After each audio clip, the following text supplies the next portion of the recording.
blisko povezanom sa živim mošutnim govedom Ovibos moschatus, koji danas obitava u Europi, prvenstveno u sjevernoj Europi.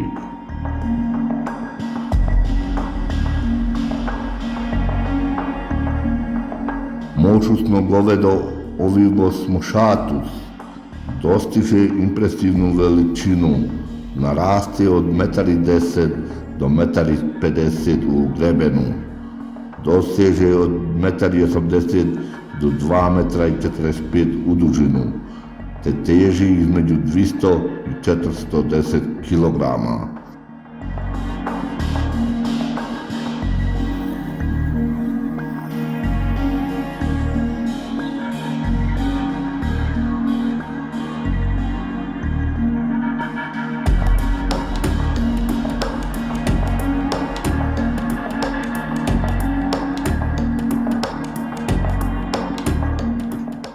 Njegovo vrlo dugo krzno često ga čini još masivnijim i doseže gotovo do kopita, dugo do 60 cm, najduže krzno bilo kojeg sisara.